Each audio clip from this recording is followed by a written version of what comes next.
नमस्कार आदाब, मेरा नाम है मोहम्मद नसीम खान और आप देख रहे हैं बॉलीवुड हेल्पलाइन। आज मैं जिस बारे में बात करने जा रहा हूं वो है ज़ायरा वसीम। और उनके बारे में बात इसलिए कर रहा हूं क्योंकि आज हमारे देश में जिस तरह का माहौल है, उस माहौल को देखते हुए और ज़ायरा वसीम के फ़ैसले के बाद जिस तरह की बहस और डिबेट छिड़ गई है पूरे हिंदुस्तान में, वो बहुत सी बातों पर सवाल खड़ा करती है। उसकी एक ख़ास वजह है। जब ज़ायरा वसीम ने अपने एक सोशल पोस्ट के ज़रिए ये कहा कि उनका धर्म, उनका ईमान, उनका मज़हब उन्हें इजाज़त नहीं देता है इस इंडस्ट्री का, बॉलीवुड का हिस्सा बने रहने का, और उन्हें ये एहसास हो गया इसलिए वो छोड़ रही हैं।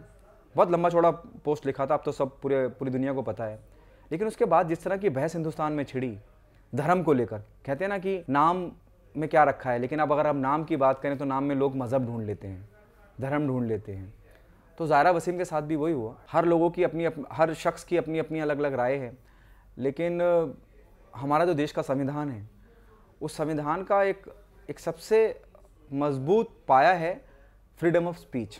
आपको कहने की आज़ादी है, आपको बोलने की आज़ादी है। उस फ्रीडम ऑफ स्पीच का, यानी कि बोलने की आज़ादी का जितना फ़ायदा हिंदुस्तान में उठाया जाता है, शायद ही कहीं उठाया जाता होगा। क्योंकि फ्रीडम ऑफ स्पीच है, आप कुछ भी कह सकते हैं, आपको बोलने का हक है, कहने का हक है। कोई अपनी निजी ज़िंदगी में अगर कोई फ़ैसला लेता है तो उसका अपना व्यक्तिगत निजी फ़ैसला है। लेकिन हमारा देश का संविधान आपको इजाज़त देता है कि आप कुछ भी कह सकते हैं, बोल सकते हैं, अपनी राय रख सकते हैं। तो लोग भी रख रहे हैं। बहुत से खिलाफत में ज़ायरा वसीम के, और चुनिंदा एक दो लोग उनके हक़ में बात कर रहे हैं कि भाई व्यक्तिगत राय है, मुझे ये चश्मा पहनना नहीं पसंद है तो नहीं पसंद है। अब उसमें बहस क्यों करनी? क्योंकि मज़हब है, क्योंकि धर्म की बात है, क्योंकि नाम से आप मज़हब ढूंढ लेते हैं, इसलिए ये बहस होने लगी। मैं ज़ायरा वसीम का जिक्र इसलिए कर रहा हूँ कि मैं ज़ायरा वसीम पे, और बहुत लोग, पूरी दुनिया बोल चुकी है इस बारे में, मैं कुछ कहना नहीं चाहता हूँ। मेरा अपना नज़रिया ये है, उनका अपना व्यक्तिगत फ़ैसला है और उनके फ़ैसले की मैं कदर करता हूँ, सम्मान करता हूँ। बाकी वो जाने, उनकी लाइफ जाने। ज़ायरा वसीम का जिक्र इसलिए कर रहा हूँ क्योंकि उनका जो फ़ैसला है उनके मज़हब से जुड़ा हुआ है।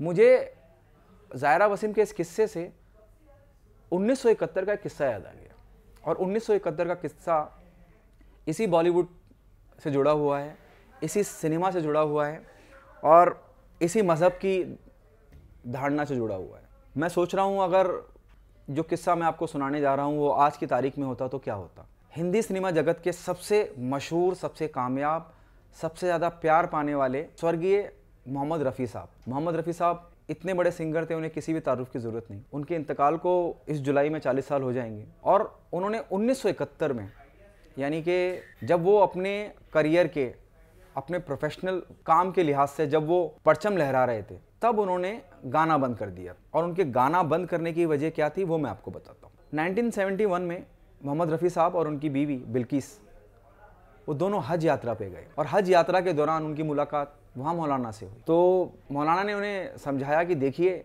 आप एक मुसलमान हैं, इस्लाम मज़हब से आप ताल्लुक़ रखते हैं, और इस्लाम के मुताबिक ये गायकी, ये गाना, ये सब नहीं करना चाहिए आपको। और अब तो आपने हज भी कर लिया है, और वो भी अपनी अहलिया के साथ, अहलिया मतलब पत्नी के साथ, बीवी के साथ, तो आपको ये छोड़ देना चाहिए। और यकीन करिए, मोहम्मद रफ़ी साहब मुझे लगता है सबसे शरीफ आदमी होंगे इंडस्ट्री के। बहुत सीधे साधे सरल इंसान थे रफ़ी साहब को बात समझ में आई, और जब 1971 में जब वो हज करके हिंदुस्तान वापस लौटे तो आपने गाना बंद कर दिया।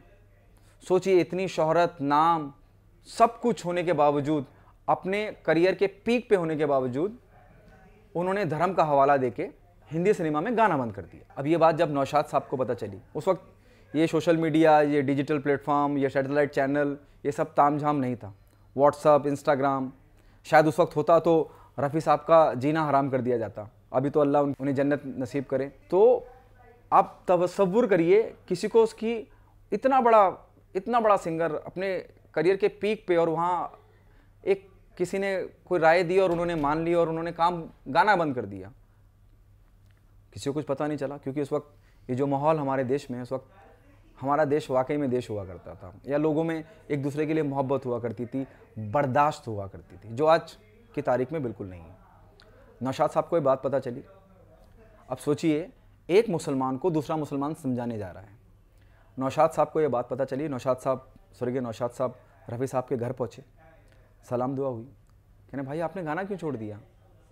तो रफ़ी साहब ने कहा, जी अभी मैं हज करके आया हूँ, मैं और मेरी बीवी, और एक मौलाना से मुलाकात हुई और उन्होंने कहा कि आप इस्लाम का हिस्सा हैं, मुसलमान हैं, और अब तो आपने हज भी कर लिया है, तो ये आपकी ज़िम्मेदारी है कि आप ये जो पेशे में आप हैं उसको छोड़ दें।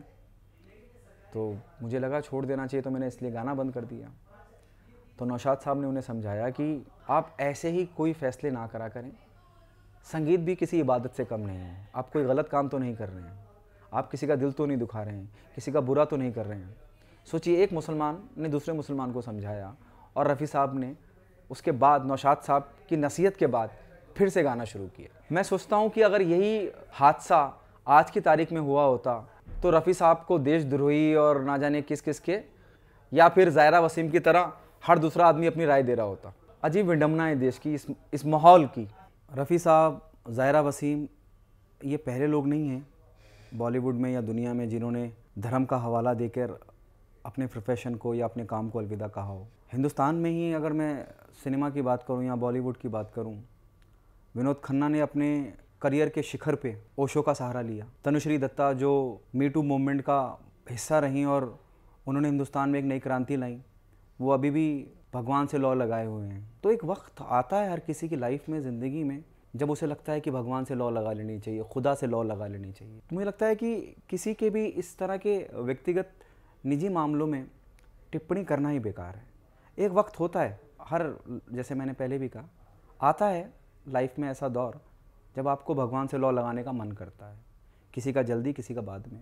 क्योंकि शायद उस वक्त मेरी व्यक्तिगत राय है, शायद उस वक्त जिस वक्त मैं विनोद खन्ना साहब की बात करूं, 82 में उन्होंने ओशो की तरफ रुख किया था, हमें शायद वो बर्दाश्त ख़त्म हो गई है, हमें वो संयम कहीं ख़त्म होता जा रहा है, और उस संयम का नतीजा है बेकार की बहस। एक आदमी का अपना व्यक्तिगत नज़रिया हो सकता है, ज़िरा हो सकती है, लेकिन मैं अपने इस कहानी की शुरुआत से कहता आया हूँ, हम नाम में अक्सर मज़हब निकाल लेते हैं, नाम में पहचान निकाल लेते हैं। विनोद खन्ना को लेकर किसी ने शिकायत नहीं की, तनुश्री को लेकर किसी के जहन में कोई सवाल नहीं है।